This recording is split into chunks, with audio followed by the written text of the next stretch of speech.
और इसी तरीके से आप देख लें किस तौर पर इतना सब कुछ साम दाम दंड भेद सब कुछ अपनाने के बाद में भारतीय जनता पार्टी ने क्या कुछ नहीं किया।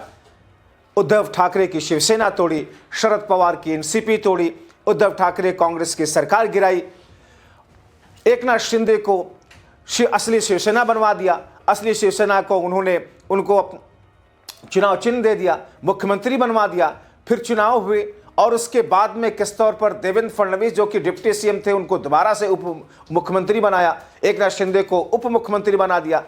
कितने पैसे खर्च किए गए विधानसभा चुनाव में, कितना मैकेनिज्म तैयार किया गया, मतदाता लिस्ट में किस तौर पर हेरफेर की गई। स्याही वाला कांड तो आपने देखा जिस वक्त मतदान चल रहा था महाराष्ट्र के अंदर। लेकिन इतनी सारी स्थितियों और इतना सब कुछ भारतीय जनता पार्टी के होने के बावजूद अगर बीएमसी में महज भारतीय जनता पार्टी 88 सीटों पर अगर सिमट गई है, यानी कि 82 सीटें लाने वाली 2017 में, 2026 में अगले चुनाव में सब कुछ होते हुए भी करोड़ों रुपए खर्च करने के बावजूद अगर वो महज 6 सीटों का फायदा ले सकी है, तो इसका मतलब यह है कि कम से कम मुंबईकर्स ने, मुंबई के लोगों ने ये जता दिया और बता दिया कि मुंबई का किंग कौन है असली में, भले ही नंबर गेम में भारतीय जनता पार्टी का मेयर बन रहा हो। दोस्तों, जब मैंने इस पूरे मतदान और पूरे मतगणना का सही से जमीनी स्तर पर मैंने उसका पूरा विश्लेषण समझने की कोशिश की, तो मुझे यह लगा कि जो मराठा वोटर था वो मराठा वोटर कम से कम उद्धव ठाकरे के साथ में बना हुआ नजर आया। हां, गुजराती जो वोटर है महाराष्ट्र में या मुंबई में, वो भारतीय जनता पार्टी को जरूर मिला। दूसरी चीज दोस्तों, जो उत्तर भारतीय रहे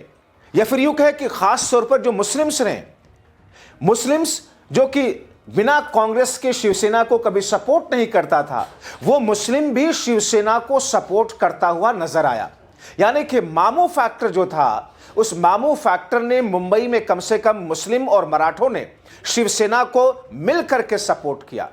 आप देखें, शिवसेना को 66 सीटें मिली,